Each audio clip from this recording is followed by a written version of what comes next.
And so basically, we found an open source UI clone of Linear, which we use, and we integrated Electric. So let me do something similar here.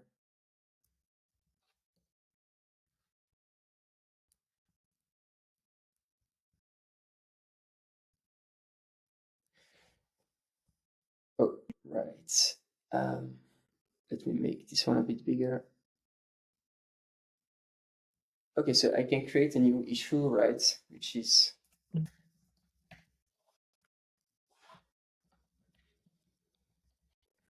okay.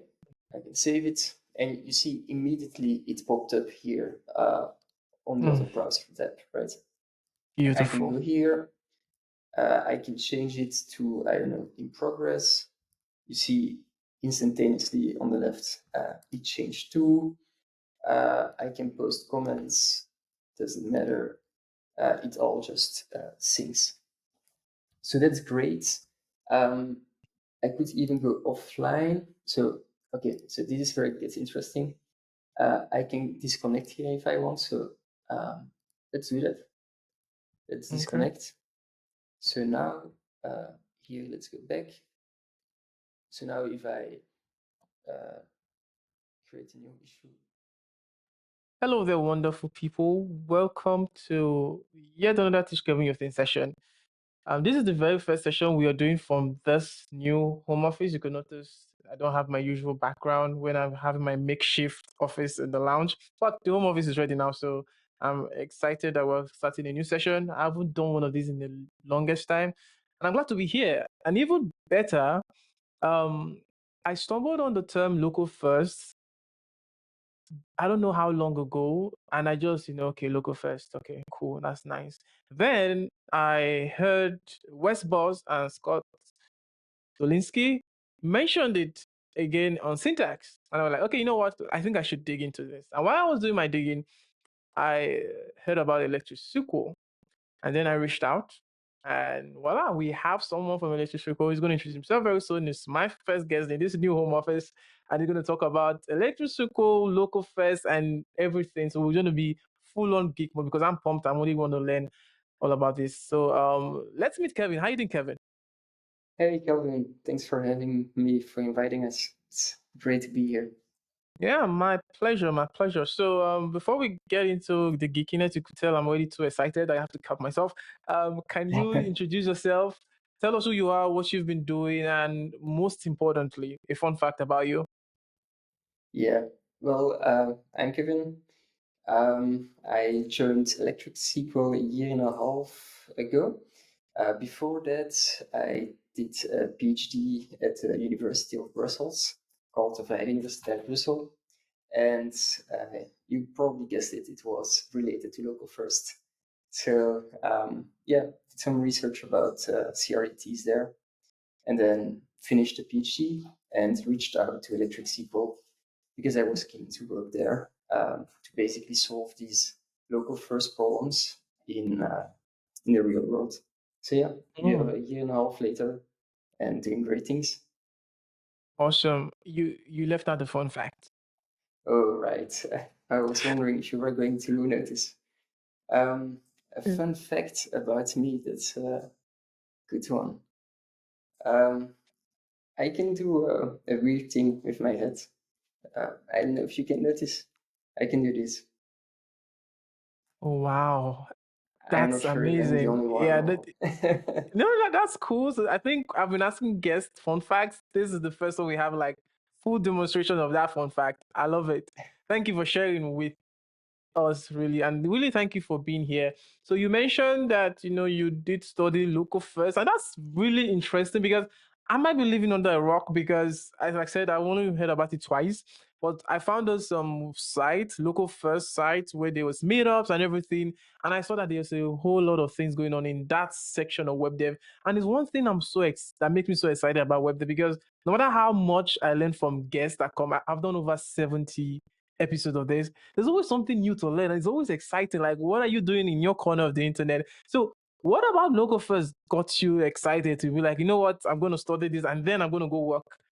for ElectricSQL, like do local first thing there. Like, what was it that was so exciting for you? I think the what really got me into it is that this is a problem that is getting only more and more present because more and more applications are becoming collaborative, right? So Mm-hmm. this is a problem that is only going to get even worse over time. So we really need to try and solve it because that will have a huge impact on any kind of Yeah. application in the future. Mm. Yeah, that makes a lot of sense. So it's more so for you, it's more of collaboration than the user having like the data and the UI being together, which is this is also like a side effect. I don't know which one comes first, collaboration to local first or the user data and the UI all together in one place and you could do offline things, right? So that makes it on yourself. Like I love real-time application. It's one thing that has fascinated me for the longest. I don't know, like I know people trivialize chat, but I still get excited when I see like okay, this chat window open up, and then I send a message and I see it in real time here. I didn't have to refresh. I don't know. It's maybe I'm just wowed by little things, but it's still like wow, this is amazing, right? Like because it's real time, like it's just amazing. So let's so we're gonna geek out a little bit about local first, and then we'll go to ElectricSQL and the role it plays in this whole thing. So while I was doing my research for this, um, I found this article. What if we had local first software, right? And one of the things he mentioned, which was kind of interesting, is I don't know if you think about that as well for local first, um, ownership of data, because we do everything in the cloud. Yes, everybody do everything in the cloud. Notion, I have a ton of things in Notion, but what if something happens to Notion? I don't know who owns that data, right? Because in fact, it was when I Yeah, got into your world, I started thinking more about that. Like, what if all these things? Because I planned everything. I planned this show on Notion. I planned a lot of my courses there, and it's kind of interesting, right? Like, it's data ownership a core premise for local first? yeah. I think this is like more the philosophical aspect of local first that we're touching Yeah. here, which is Mm-hmm. about who owns the data. Yeah. And I think many people are very fanatic about this one, right? Yeah. Because for obvious reasons, you want to own your own data. As we Mm-hmm. said, if Notion goes bankrupt or I don't know what happens, you still want to Mm-hmm. be the owner of the data. Now, Yeah. owning the data is incredibly difficult. If you look at the current architectures, like most architectures nowadays are just cloud architectures, right? You have a client app, you have data stored in Mm-hmm. the cloud, and owning your own data there is slightly more it's different, right?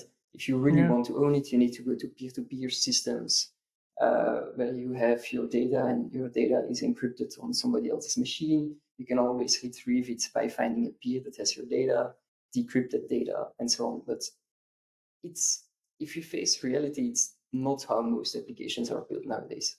Most applications are still cloud applications. Mm-hmm.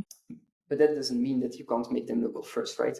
You can Mm-hmm. ensure that you ship the data also to the device such that you get all the benefits of owning and having your data locally.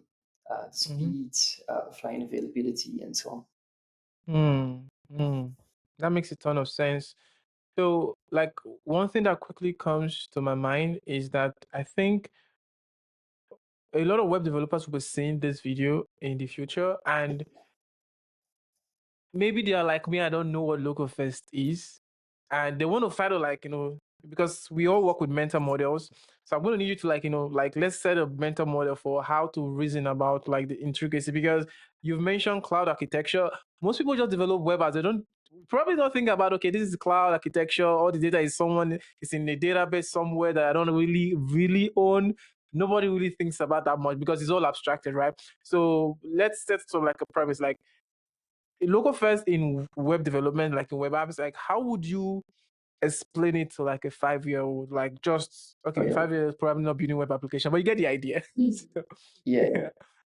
Um, So I think before I explain what local first is, it's important to understand that we are talking here about kind of a distributed system. So about an application that Yeah. needs or collaborates with other machines, servers, whatever. Yeah. Okay. And so Yeah.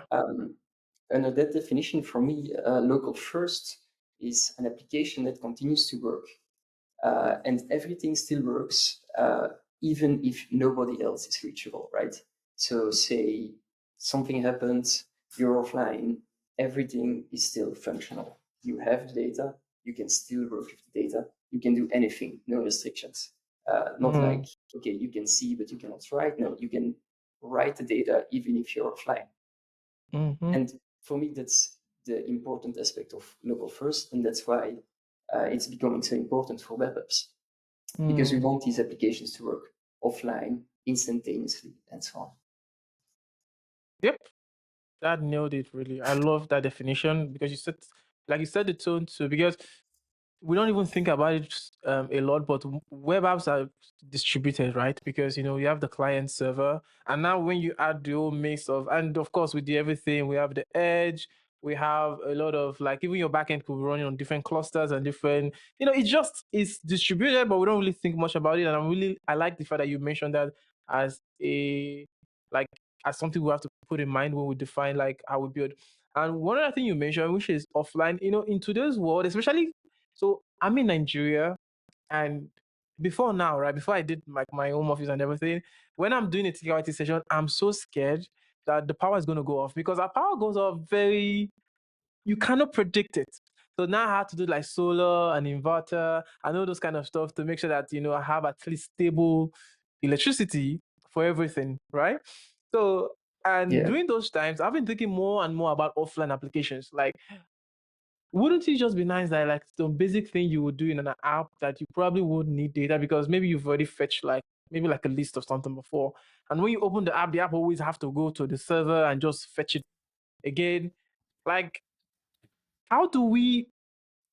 How do I say this? Because how do we get? It's just like an accessibility problem all over again, right? Because everybody likes accessibility, but accessibility is a pain in the behind to really do and do it well. So how do we get like to the point where local first? So maybe with electric SQL and everything, how do we get to the point where we could make apps that give or take they have all these features of local first, like maybe offline and something like that. yeah. Um, so uh, let me try to explain this here. We are getting to very difficult Yes, please. Let's terrains kick out. here. Um, so I will start out with a regular app, right? You just write your app. It's not local first, so you have a database somewhere. You write to the database and so on, right? So the first thing, if you just want to consider that your app needs to work offline, the first thing that comes to mind would be to cache the data, right, locally in your device. So the first time you will fetch it, second time you can fetch it from your cache. Say you're offline, you still have the data in your cache. This works fine. The problem is that this does not work if people are collaborating on the same data, right? Because you will be you may have a cached version, but then if you change it in your cache, say, and then when you come back online, you propagate it to the Yeah. server, somebody else might have done the same thing, right? So now Mhm. you get into these very difficult uh, problems where people concurrently change the same data, right? And that's what we call a conflict. Mhm. And now you need to modify your application to solve this kind of conflicts, right?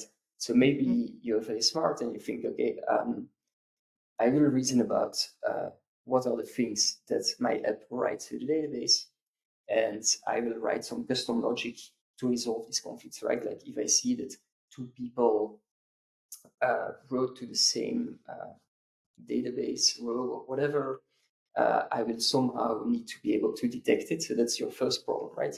How am I going to Mhm. detect it? You could use a kind of a timestamp when somebody modified it, but just a regular Mhm. timestamp won't work because you may have slightly different clocks and all that kind of problems, right? So then you go into this kind of distributed systems theory, which is about, okay, how can we track dependency? So how can we know that someone had observed the actions of somebody else or not, right? And then you discover about logical clocks. And then you know that, okay, now I can add logical clocks to my application to detect when two people did a concurrent action on the same row, right? Now you can detect it. Now you still need to solve it, right? Yeah. And so now you can write a bunch of custom logic to solve it, but it's extremely error prone, right?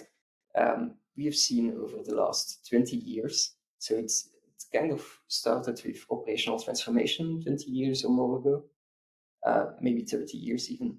And there the idea was if two people or several people are making concurrent operations, let's modify some of those operations such that in the end everyone ends up with a consistent state, right? And there have been researchers doing this for more than 10 years. And it turned out that most of these transformation functions, how we call it, are just plain wrong. There is always a corner case which, when triggered, leads you to an inconsistent state, right? So that's where CRDTs came in. And so you may decide that doing it manually is a bad idea because you're going to run into some corner case that you didn't think about. So then you may start integrating CRDTs, for instance. But again, that's very difficult. There are a number of CRDTs out there, but it's not as plug and play as you would like it, right? If you're using a database, there is not really a way to just plug your CRDT in a database, unless the database supports it, of course. There are a few. So another approach would be to use, for instance, Electric SQL, right? Our premise being that you just use your regular Postgres, drop our sync service on top, and everything still works, and all the conflicts are automatically solved for you because we do the heavy lifting, right, of detecting conflicts, solving them, and so on. So that was a long answer, but I think it Yeah. captures the essence. It's not easy. Yeah, definitely. And I can see you definitely are very much knowledgeable about this stuff. And you touch on a couple of things. And I like that you always keep, because if it's going to be local first, why won't you just, have a collaborative feature on top of it, and, sync and react, make it reactive and real time? Because it's just there's so much you could do. Like what we're doing right now, it's all real time and all that stuff. So it's just one of the beauties of the web. There's all real time, reactive, and sync. So you mentioned CRDT. So for those who don't know, I had to read this up because after the stream from Westboss is conflict free replicated data type. All right, so Yeah, it's a type of it's a type of data structure that enables concurrent updates across multiple replicas without the need for coordination between them. It's all very computer sciencey, which I probably yeah, don't care about that much. I just want to build real-time apps. So I think that's where, because I read that CRDTs are really hard to do, and even just reading the definition is, I'm already getting, okay, this sounds like rocket science or something. But how does Electric SQL sort of like come into the mix? Because I know, according to your website, so the standard sync layer for local first apps build reactive real-time local first apps directly on Postgres. First of all, I love Postgres, so I'm very biased on this one. So yeah, just quick so are disclaimer. we. So yeah. So what? Oh wow, you also were good. So there's no need to be biased. Well, we're both biased on Postgres. So how does it work? Just give me like like first of all the sales pitch. Like the very low level what electrical does, and then we geek out on how it really works, how you utilize Postgres, and yeah, we could take it up from there. Yeah. So yeah, how Electric SQL works is that we expect you to have already an application that is using Postgres, and then you can start using Electric SQL on top. And so what you're going to do is you're going to kind of register certain tables as being what we call electrified tables. Yeah. So there is a special way how we allow you to electrify certain database tables. And by doing that, Electric SQL is aware of the tables you have, and basically that you want to sync them, right? So how it works is that every client application will connect through to the sync service.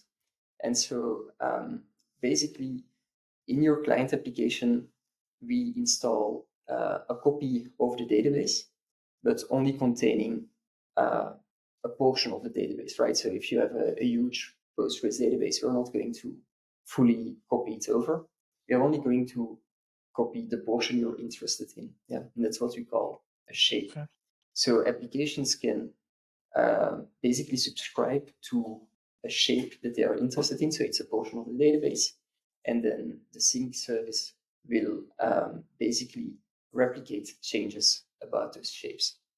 So if you write locally to your local database, then that will be seen by our technology and will be sent to the sync service, right? And the sync service will then propagate that change to all the other clients that are also registered to that shape or a shape that involves that particular row, right? So it's kind of a you have a sync service in the middle, and then you have all kinds of clients connected to it. And then when you write, you propagate to Electric, and Electric fans out, right? So it propagates to all the clients. So that's the very basic architecture we have and how data flows, basically. Nice.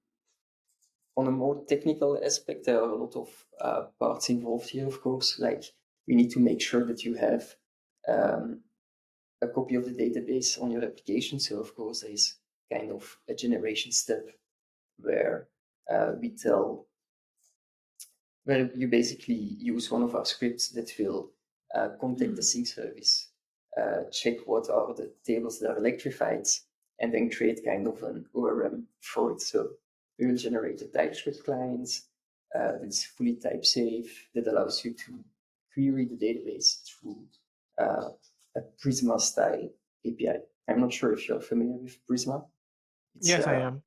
Yeah, okay. It's ORM, quite popular these days. Yeah. Nice. Wow. That sounds very magical. But if it's real time apps, I've been playing around with your website. So I think you have this modern UX demo, and one of the tabs is instant reactivity. And maybe I think we could start sharing screens from here. So you could like walk me through. I am moving things up really, really, really fast. I know, but it's interesting. So you could go to your website. I noticed a thing with latency, which I think is a good side effect of local first because it makes sense. But I want you to touch on those three pillars: instant Yeah, reactivity, real time multi user, then conflict free offline. That's good. So yeah, you could just share your screen and we can talk about that a little bit.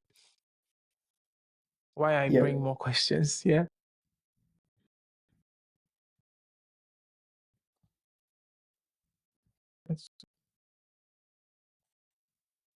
Mm. Can you see my screen here? Yes, I can. So I think way all the way in the bottom, it's the demo that caught my fancy. Yeah, the modern Yeah, UX. this one. Mm-hmm. Yeah. So when you add in the local first section, it's like instant. And I know Yeah, these are both demos, but what's happening there? Do you want to walk us through? Because of course now, so if you click on the cloud first section, you see how long it takes. You definitely know that there's a round trip happening. So what's going on and why it's local first fast? yeah. Okay, that's a very good question. This is one of the main benefits why you want local first. So in this example, we have two parts. So we have the local first part, Mm-hmm. which is using our own technology. So the entire site, all examples are using our own technology, of course. And so there is a Postgres database in the cloud. And then if you just use the cloud first, the traditional architecture, when you click add, that means that Basically, the operation is sent to the cloud, to Postgres. It's written in Postgres and then comes back, right? So that's why you have these high latencies. But then on the local first side, things are way better because, as I mentioned earlier, we have a copy of the database in your browser. So here there is actually a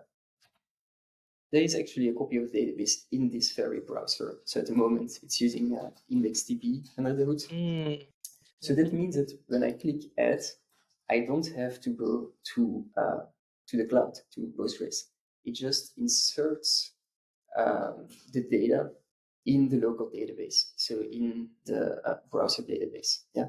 So we are using SQLite in the browser, and this particular example runs using a was of SQLite called WA SQLite, and it persists its data into an indexed DB in the browser. Nice. So when I click Add, it just writes it to that SQLite database.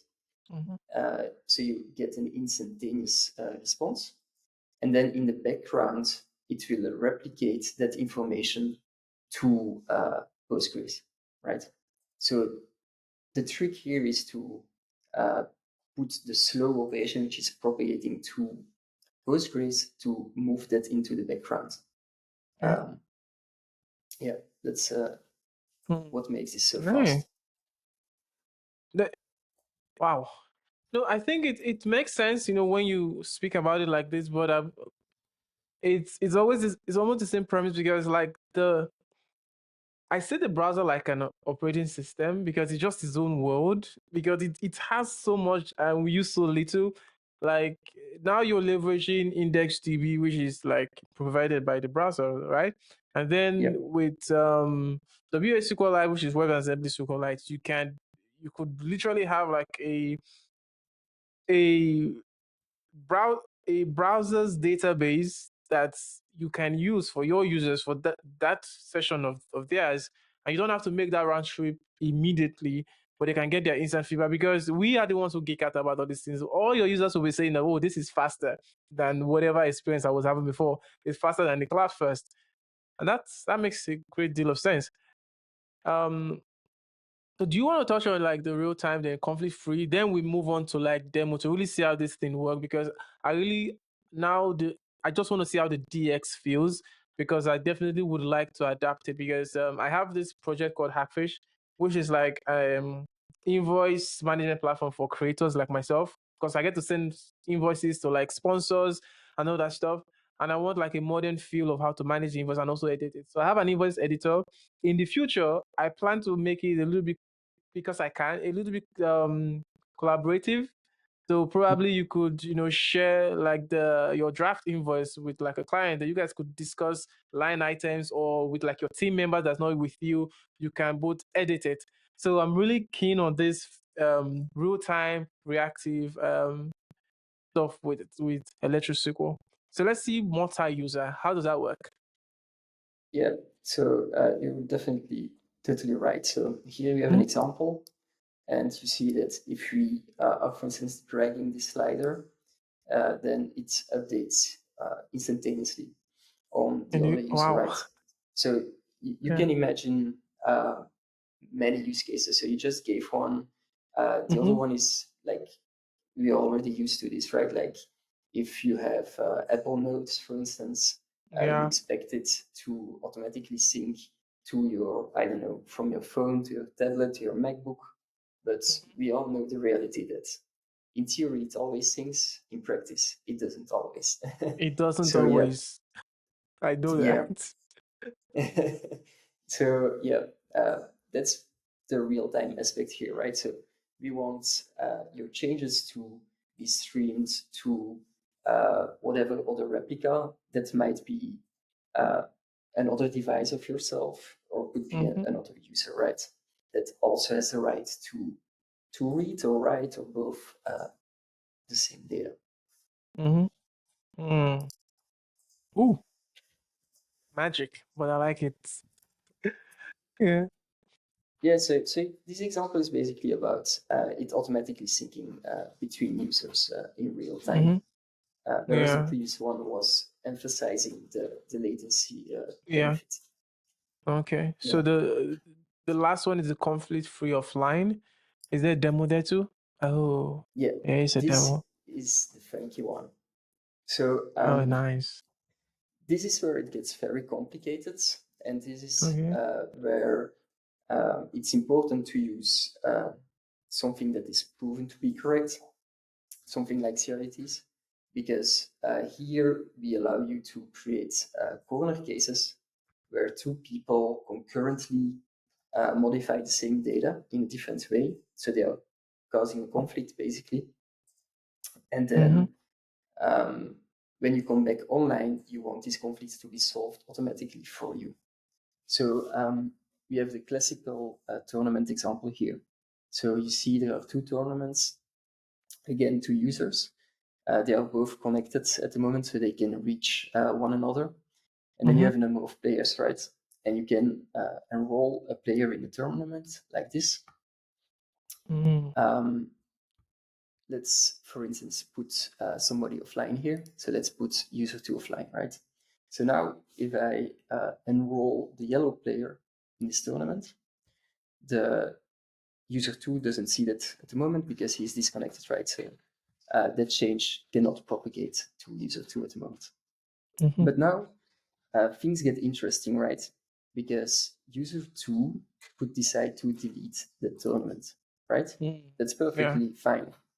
But now when we come back online, what should happen, right? Because we enrolled the yellow user in the tournament and Mm-hmm. somebody else removed that tournament.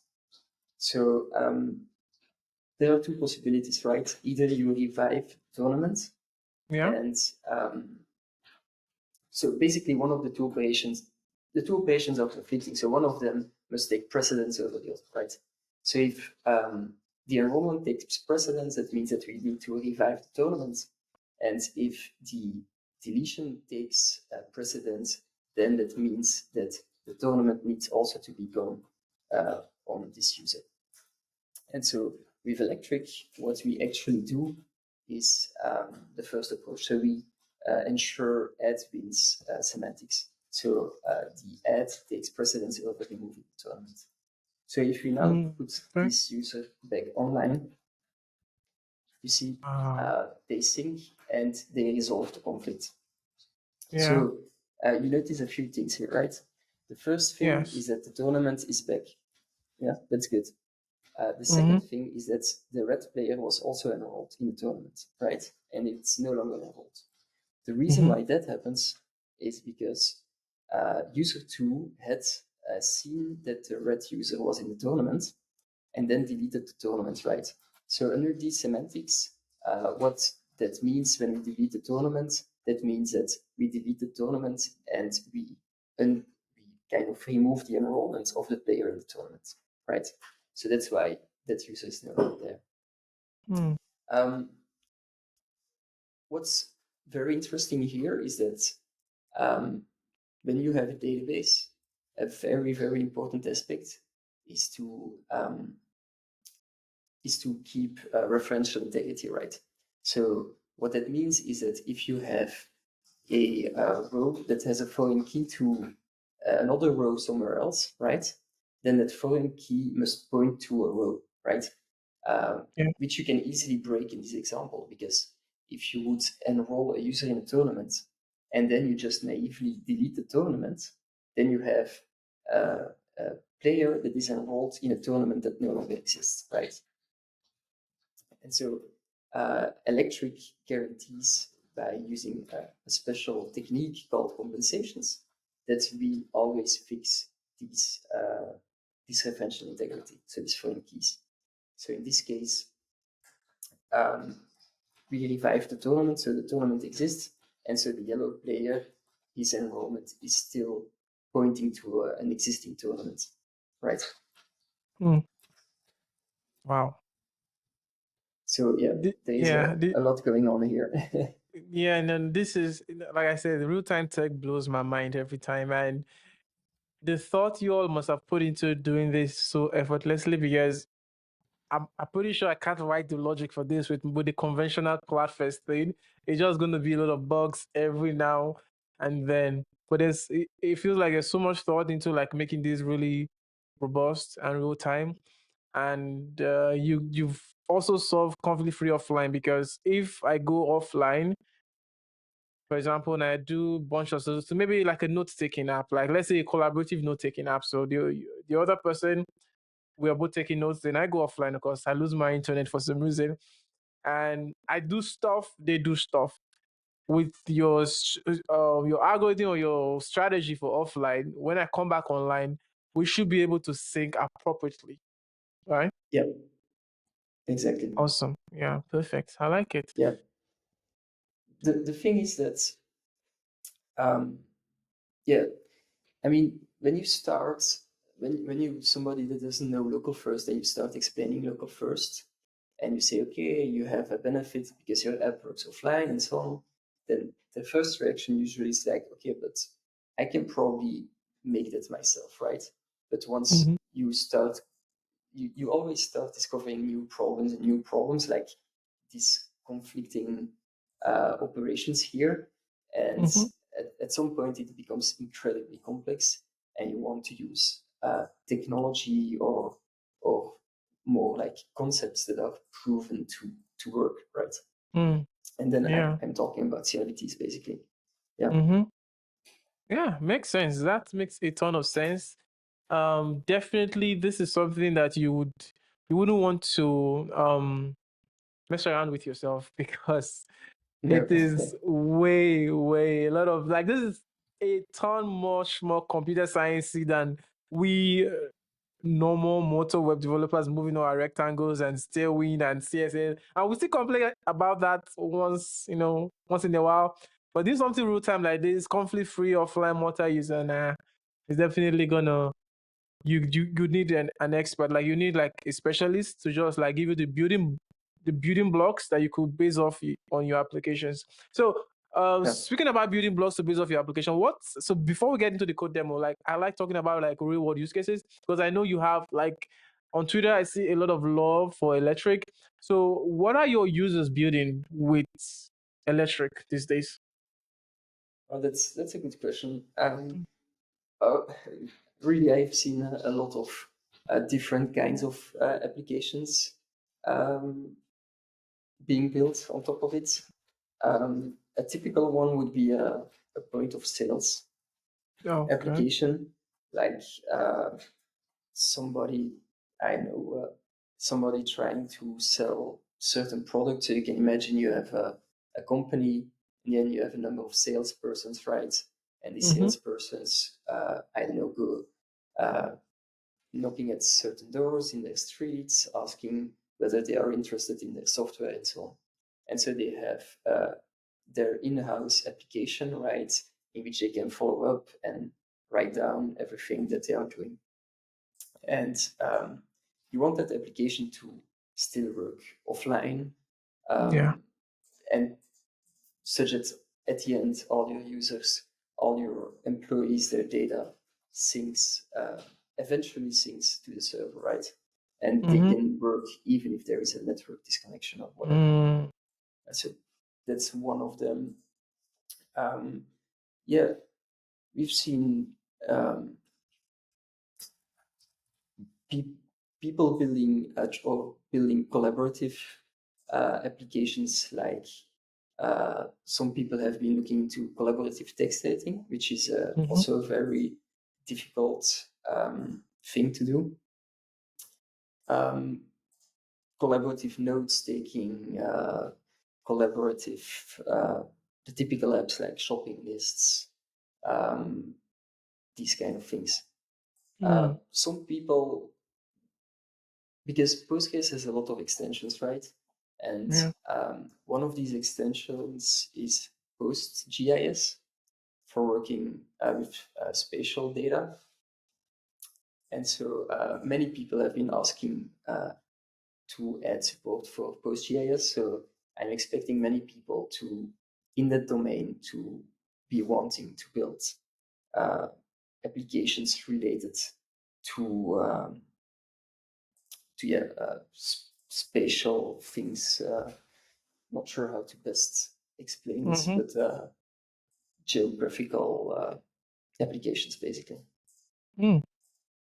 That's really amazing. Like I like the example of the POS because we have a lot of POS merchants over here where like you need cash or something, you go meet them, and there's this pet peeve I have where you go like you need cash or you want to pay for stuff and they'll be like, oh, I'm not online right now, let me connect online, and that would take like maybe like 2-3 minutes. They have to boot up some things. I'll be like, it would have been nice if I could just pay even if you're offline.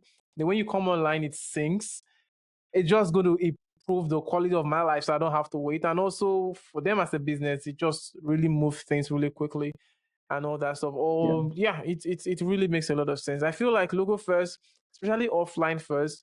In fact, I think the default, if no matter where you are, if even if you have the best internet, but if you have apps that have like this offline capabilities, sort of like improve the quality of life of everybody, right? Like using, so maybe you're going through the subway or something, then you lost connection, you could still do your stuff. Then when you come, you're back online, your app secretly heal itself or recover and just sync with the cloud, or so I feel it's everyone benefits. It's not only if you don't have like good internet, everyone Yeah. benefits. It's the same way with accessibility or any best practices. Everyone benefits from it. So yeah.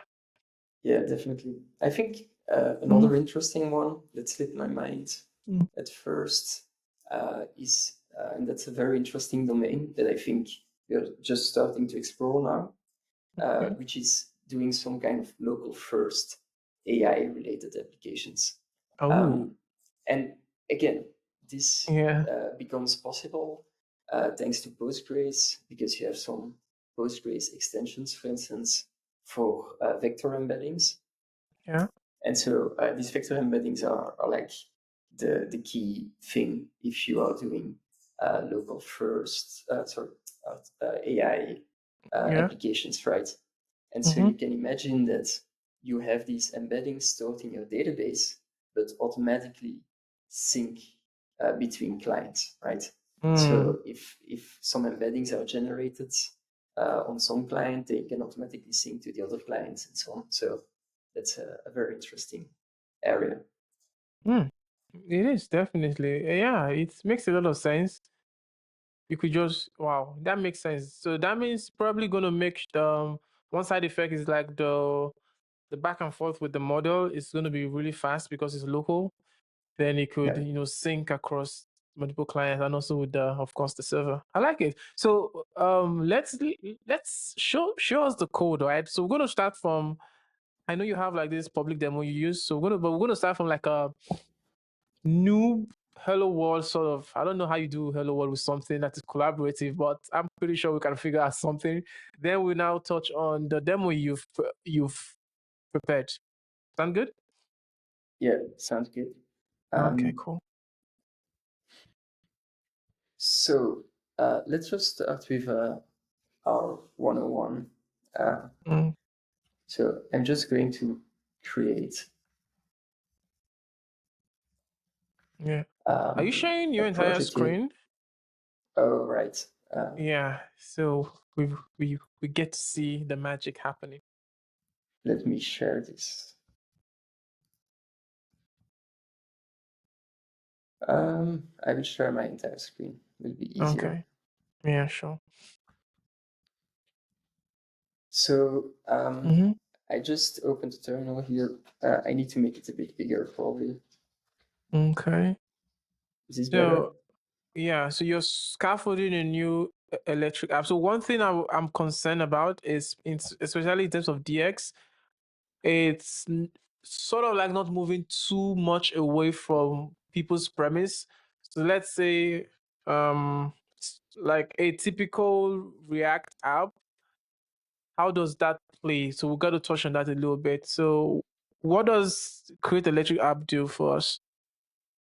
Okay, so Mm-hmm. when you run create electric app, something run from here, but it's not very important. So Okay. when you run create electric app, it creates a template for you.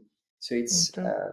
by default, it's a React application Okay. configured with electric. And then we also, because in order to run the application, you of course need a Postgres database with a sync service on top. So we also provide the necessary Docker images for you to run basically Electric in a Docker container, and your app then connects to Electric, which is running in the container. Okay, so users would need Docker. It's mandatory, right? For running the example app, yes, but Okay. it can be perfectly set up without Docker. But then you need, Okay. of course, to make sure you have Postgres on your machine and all that kind of stuff. Okay, cool. Perfect. So let me open this up in code editor. So it's here.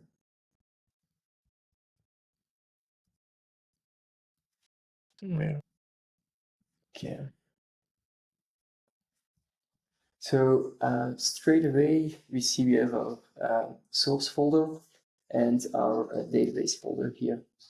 And so the database folder here contains an initial database migration. So this is for basically creating a table on Postgres. Yeah. So you see, create a table called items that has one column of type text. And then, as I said earlier, right, we need to kind of register this table with the sync service. And we have this special statement here where we say, okay, alter this table called items and enable electric for the table. Wow. Yeah. Nice. So now, if we go back here, actually, I can do it here. If now I run, first I can run the database, right? So if I do npm run backend start, then it will, whoops, what's going on? Was it think, like you? sure, it seems like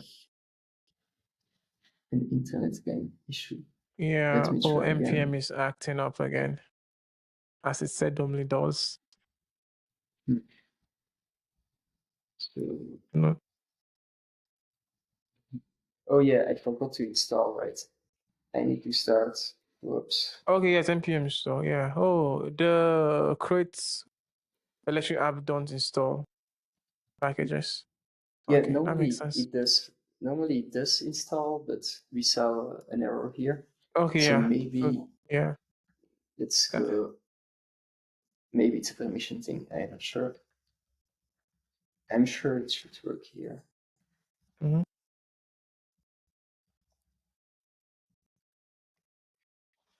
Oh, you see, now it asks me. Here it works. I don't know why. Oh, it doesn't. Yeah, I think it is Okay, CLI. it's fine.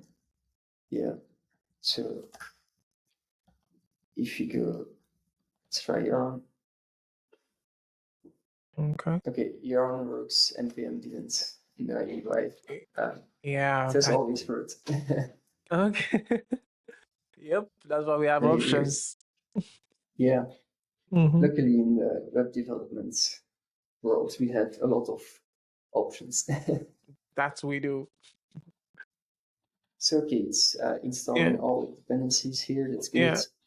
Yeah. So mostly, I think so for the create electric app, you have more like a client first approach where, of course, there's a backend, but just you probably won't be touching the backend except you're writing database migrations, and that is very interesting in terms of the people who are going to author or use the CLI tool.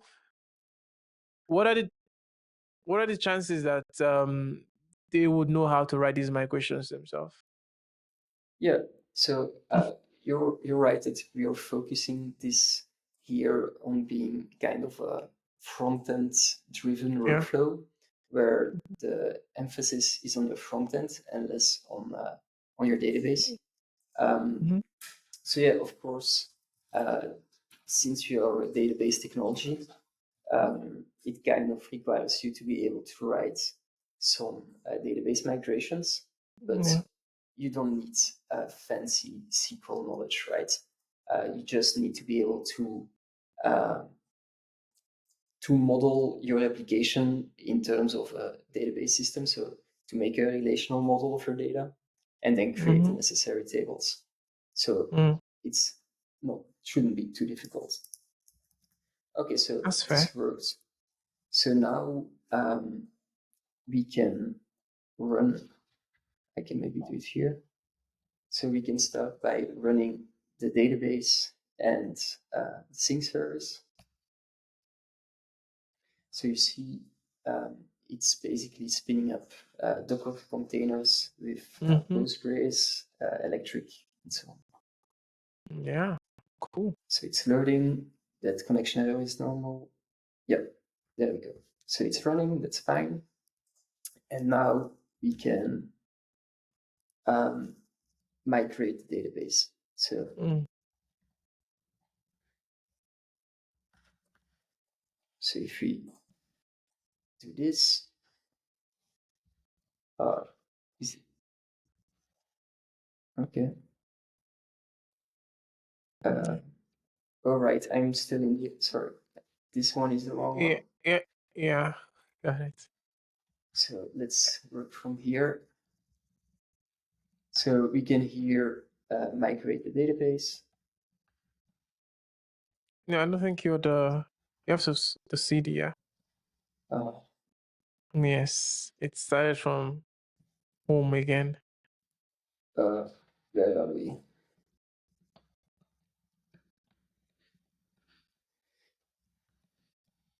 Yeah, okay. Yeah. So now we can migrate. Okay, so you see it applied the migration. So that means that now our database is migrated. So we can double check that actually. So now here we're actually in the pSQL No. REPL. So now I can see, okay, I have my items table. Can ask it. Okay, it's an empty table, so that's fine. Mm-hmm. So that's nice. Let's exit this for now. Okay, so we have basically the infrastructure up and running. We have a Postgres database, we have a sync service running on top of that. And so now we can look at the code. So yeah, need to open the codes. So it's this one, this is the right one. Let's open the window.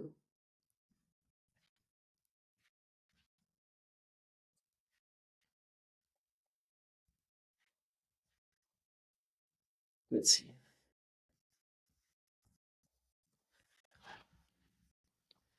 Okay, so that migration has been applied. If we just take a look here in main, this has a component called app. So let's take a look at app.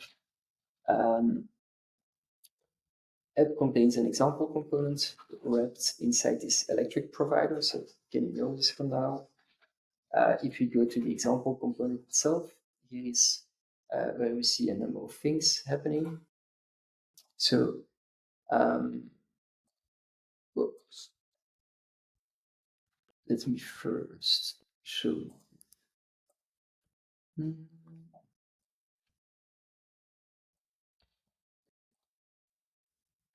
Okay, so it's underlining this in red because this piece of code assumes that we already have the client ORM, we call it data access library, so the DAL generated. So first we need to do that. So npm run client generate. So what this is doing is, as I said earlier, it's contacting sync service to figure out what are the electrified tables, and it generates a client for you. So now you see here that it's generated client, and it contains a bunch of things, all of which are not important for you. The important part is to kind of import it right here. So we import our items table from the generated client. And now our app is a typical React app, except that here we use this hook, right? So remember that we had here, this electric provider, right? And so what this provider does is that we first initialize a SQLite database. So this opens a connection to SQLite, and then we electrify that connection. And so by electrifying it, we are basically passing that connection to our client electric, to our electric client, and we get back our OLM, right? So we get back our data access library. So we can tell it to connect to the sync service, and once all of that is done, we are ready to go. Yeah, so this electric provider, we pass it our connection basically. And so by wrapping this component inside this provider, so this is the provider pattern in React, that means that all the child components of this provider can use certain hooks provided by this one. So all of this to say that when you do use electric here, you basically get the database instance that you created right here. So once you have your database instance, you can start doing things like live queries, right? So you can say, okay, take the items table and do a live many query. So for people who know Prisma, live many is basically a select all here. So we are just selecting all rows in this table. Yeah. And we wrap this in a use live query, which again is a hook. And what this hook does is that every time the contents of the table change, so every time the results of your query change, your entire component is re-rendered, right? Yeah. So this one contains two buttons, add and clear. And so every time you press add, we basically insert a row in the database, which is just a random ID. And then every time you click clear, we just remove all the rows in the table. And what you would see is that every time you click or clear, it automatically re-renders this entire component. So if we run this application,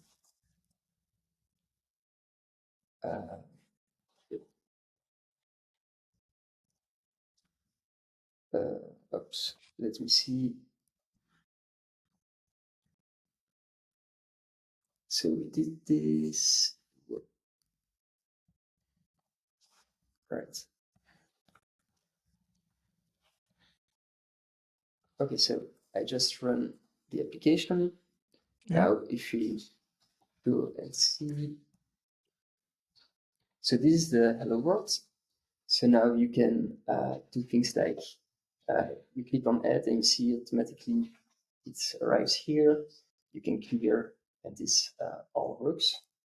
You can do something else here. Yes, the real time.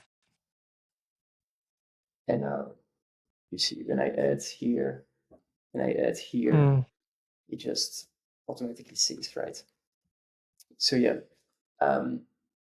that's the basic hello world. And really, if you look at the code, like this is all the code you really need. I mean, you just have two buttons. When you click a button, you need what? 1, 2, 3, 4, 5 lines of code to insert a row. Here you delete all rows. You have just a one-liner here for automatically re-rendering your components whenever the query results change. I mean, you get a lot for free here. Sure. So yeah. Yeah. So you're not using WebSockets at all? The application or behind the scenes? Behind the scenes, because it's just mind-boggling. Are you? Yeah. Behind the scenes, there's Aha. a Okay. WebSocket to the sync service. Yeah, because I was like, okay, how did man? Because if you had said no, I'd be like, okay, this is black magic. Because I'm like, how are you managing to do all that? So yeah, you just abstract. So you used so Postgres is sort of like your driver, but under the hood, you're doing like some real time stuff, which aka WebSocket's gonna help with that. That makes a Yeah. ton of sense. I like it because WebSockets are a pain to implement if it's very low levels. Yeah. Definitely, devs don't want to mess with that. If not, okay, no problem. Just leave my apps the way it is. I don't want to do collaborative. I don't want to do real time. Just traditional cloud first, right? But it makes a lot of Yeah. sense that this works. So, are you sort of like baked in? No, is Prisma baked into the like the app? Like, will you have to use Prisma, or can you plug in on that? So the thing is that the app is not tied to Prisma.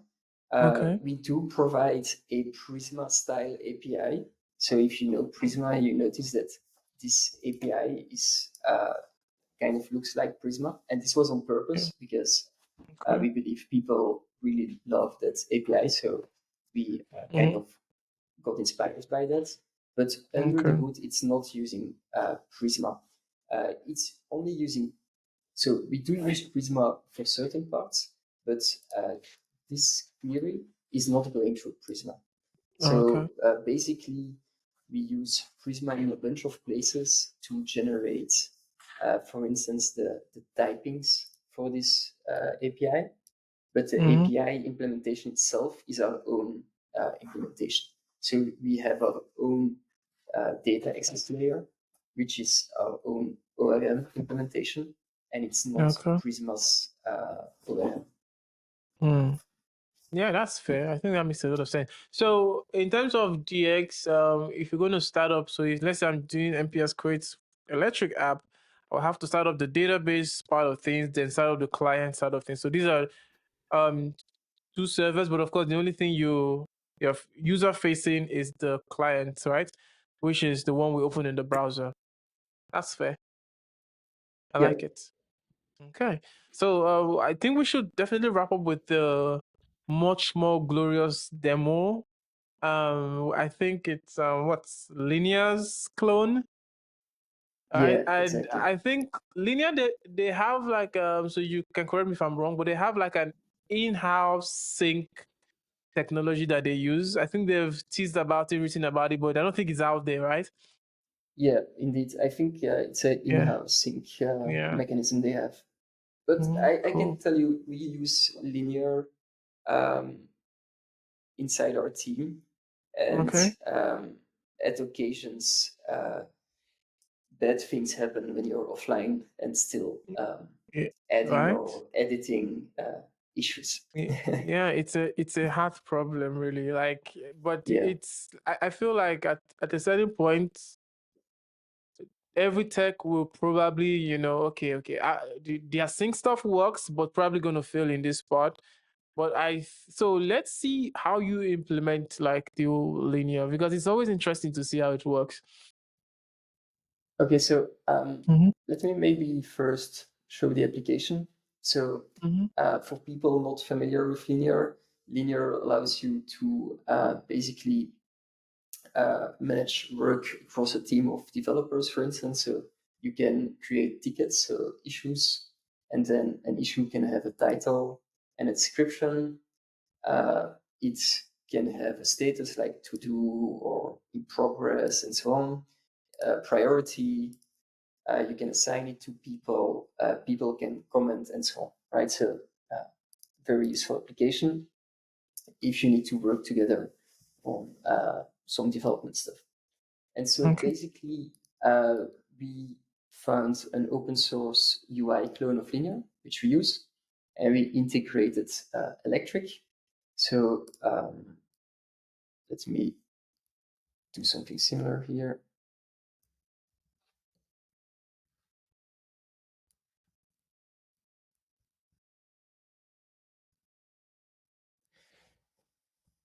Oh, right. Let me make this one a bit bigger. Okay, so I can create a new issue, right? Which is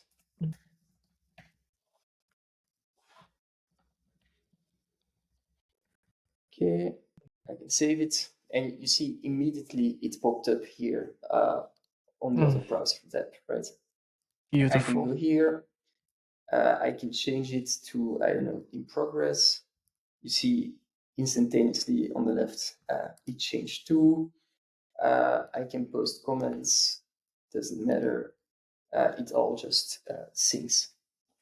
So that's great. I could even go offline. So, okay, so this is where it gets interesting. I can disconnect here if I want. So let's do that. Let's disconnect. So now here, let's go back. So now if I create a new issue, I'm offline. You see it doesn't sync here. Put it back online to the right on the right.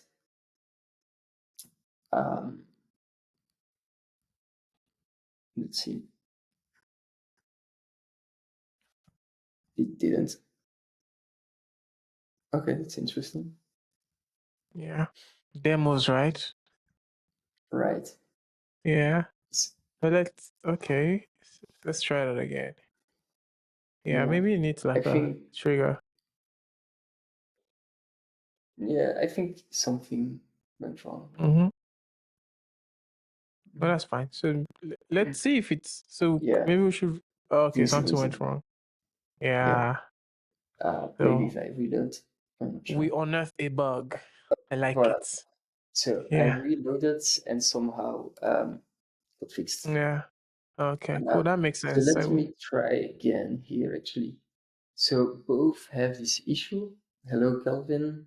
So what we can try to do is I will delete this issue here. Okay. And I will add a comment here.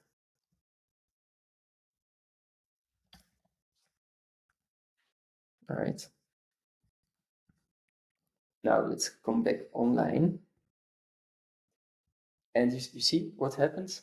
The issue here immediately revived. And if you look at it, the comment that this user added is there, right? Okay. So you see Yeah. that there was again a conflict, one user adding a comment that was pointing to the issue, and concurrently while offline, somebody else deleted the issue. And then when we came back online, the sync service fixed that conflict by restoring the issue with the added comment. So yeah.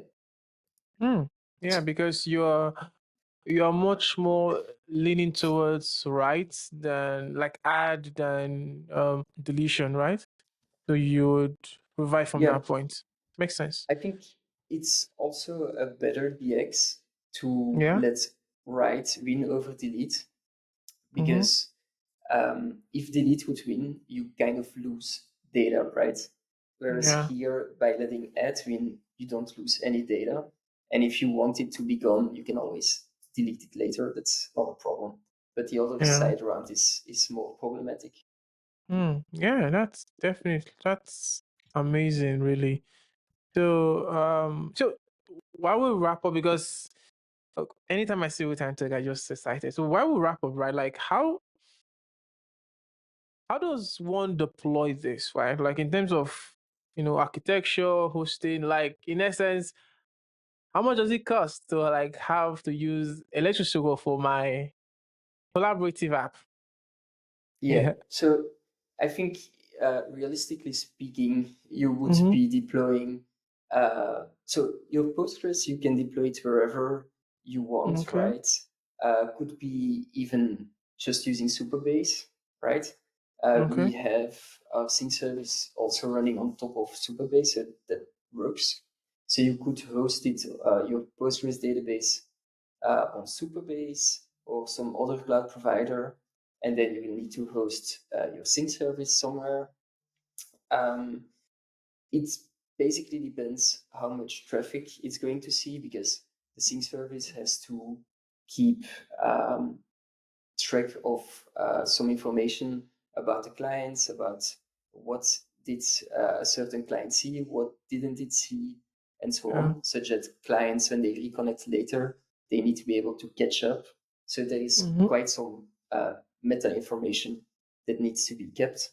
So I would say you don't need the beefiest VM, but you want something, well, Mm-hmm. reasonable. Also not the free EC2 instance. That's not going to make it. Mm. Awesome. Yeah, that makes a lot of sense because you you leveraging on Postgres, so anywhere that people host Postgres, it works. So I do my old Postgres business on Render, and so definitely that would just be the thing. And it depends on the traffic and your Yeah, user base. So yeah, that makes a ton of sense. So I think this is awesome. This is I urge everyone that want to try this out to go try it because definitely this is fun. I always love real time technology. So thank you, Kevin. This was amazing. So let's wrap up. And so you could stop sharing your screen. I have 3 questions, maybe two, and then we can call it done. All right. So first of all, perfect. yeah, where can people reach you? Because I'm watching this in the future and I'm like, oh, this is exciting. I'm gonna give it a let's go try. Okay, is there a community? Is like, how can they reach you personally and also reach the project and community? Yeah. So personally, you can reach me by a couple of ways. So one is perhaps the most famous. It's Twitter, or maybe I should say X nowadays. So you can Mm-hmm. DM me on X. I'm on LinkedIn. You can mail me. I also have my personal website, kevindp.be, so there you will find how to mail me. Okay. Yeah, you can find me at local first conferences probably. Uh, Yeah. Feel free to reach out. And Yeah, then for sure. if you want to reach out to Electric, we have a very lovely community. So we have our own Discord server, so you can go to our website, electric-sql.com. There you'll find a link also to Discord. Uh, Feel free to join. There are a lot of community members there. I think you have more than 1,000 members. Mm-hmm. People are very friendly. New people pop up with questions, other people help them. We also actively monitor Discord, because we also use it for our internal communication. So if you have questions, there will always be someone to help you further. So yeah, I think Discord is the best way to contact us.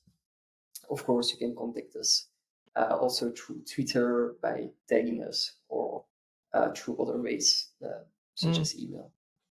Yeah, yeah. I think you all have a very nice, responsive Twitter because I did set this all up on Twitter DM. So yeah, thank you. So yeah, as we wrap up, do you have any advice for developers on local first? Like just from your experience, you've been in the field local first. I know the experiences. Like, what is one thing you want to tell people that they should take home from like watching this session in the future? I think it probably has been the theme throughout this entire session, and that's try to use technologies that have been that are proven to work, rather than trying to build all of it by yourself, because Mm, there is like 20, 30 years of research on distributed systems, on collaborative editing, backing this technology, right? And mm-hmm, so you're better off. It will be faster and less bugs if you take uh, proven technology. I'm not saying you need to take Electric SQL. I'm just saying mm, base yourself off CRDTs, or there are other libraries that provide CRDTs. Everything depends on your use mm. case, basically. But try to start from there. I love it. Use proven technology. Don't reinvent the wheel except rare cases, but just Yeah, if it already works and it's stable, it's tried and proven. Just like SQL or SQL is it's years in the making. It's proven. It's always it always work. So yeah. Thank you yeah, so much. I like that. Yeah. Thank you for coming to TKYT. Thank you so much, Kevin. yep. It was my pleasure. It was really nice that you invited us. So thank you so much. Yeah, my pleasure.